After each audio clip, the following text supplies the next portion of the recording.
আমি একটা গুঞ্জন শুনতেছি সাকিব, হ্যাঁ, অপু বিশ্বাস নাকি বিয়ে করছে, এটা কতটা সত্য না?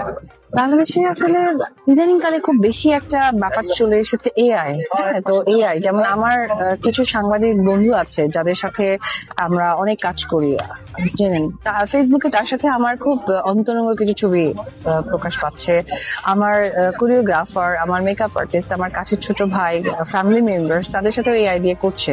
তো আসলে এআই প্রক্রিয়ার কারণে না অনেক কিছুই মানে মানুষের কাছে পৌঁছে যাচ্ছে, কিন্তু যে সহজ সরল মানুষগুলো এআই সম্বন্ধে এখনো ব্যবহারটা বোঝেন না, তারাই আসলে এই ধরনের কথাগুলো আলোচনা। অবশেষে দ্বিতীয় বিয়ের বিষয়টা ক্লিয়ার করলেন মেগাস্টার শাকিব খানের প্রথম স্ত্রী অপু বিশ্বাস। ডেইলি এদিন টিভিতে একটা সাক্ষাৎকারে তিনি দ্বিতীয় বিয়ের বিষয়টি স্বীকার করেন। মিডিয়ার লোকজন তখন তাকে জিজ্ঞেস করে, আপনাকে দ্বিতীয় বিয়ে করবেন? আপনারা শুরুতেই তার কথোপকথন শুনলেন। আসলে সোশ্যাল মিডিয়ায় বিভিন্ন সময় বিভিন্ন ইস্যুতে গুঞ্জন শুরু হয়, পরবর্তীতে সেই গুঞ্জনটা দেখা যায় কিছুদিন পর সত্যি হয়, তবে দেখা যায় আবার বেশ কিছু গুঞ্জন মিথ্যাই রয়ে যায়। অপু বিশ্বাসের বেলায় ঠিক এমনই হয়েছে। তিনি এই বিষয়টা নিয়ে কথাবার্তা বললেন। তিনি আসলে নতুন একটা লুকে তিনি একটা প্লট কিনতে গিয়েছিলেন এবং সেখানেই এমন কথোপকথন বলেন, এবং সেখানে গিয়ে একটা সংবাদকর্মীর কাছ থেকে তিনি একটা সুন্দর গানও শোনেন। আসবো না, কাছে না ডেকে ভালোবাসবো না, দূরত্ব কি ভালোবাসা বাড়ায়, নাকি চলে যাওয়ার বাহানা বানায়, দূরে আকাশ নীলে থেকে লাল, গল্পটা পুরনো,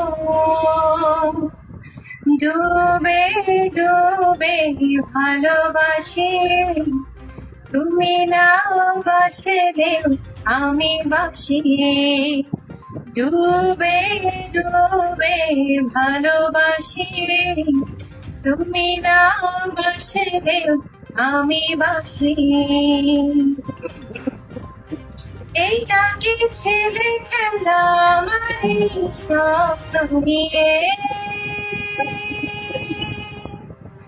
যাচ্ছি ভেঙে দেব, গড়ে দেব ইচ্ছে হলে, আমি গোপনে ভালোবেসেছি, বাড়ি ফেরা পেয়েছি তোমায় নিয়ে যাব বলে,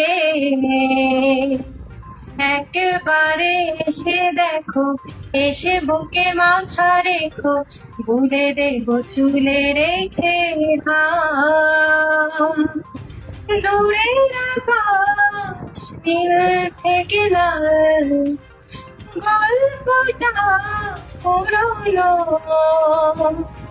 ডুবে ডুবে ভালোবাসি, তুমি না। তো বন্ধুরা, সংবাদ পাঠিকার যে গানটি আপনারা শুনলেন, গানটি শুনে আপনার কি মনে হলো? অবশ্যই আপনি আপনার গুরুত্বপূর্ণ মন্তব্য ভিডিওর কমেন্ট বক্সে জানাতে ভুলবেন না। ভিডিওটি ভালো লাগলে লাইক দিন, চ্যানেলটি সাবস্ক্রাইব করবেন, পরবর্তী ভিডিও পাওয়ার জন্য পাশে থাকা বেল বাটনটি চালু করে রাখবেন। দেখা হচ্ছে পরবর্তী নতুন ভিডিওতে।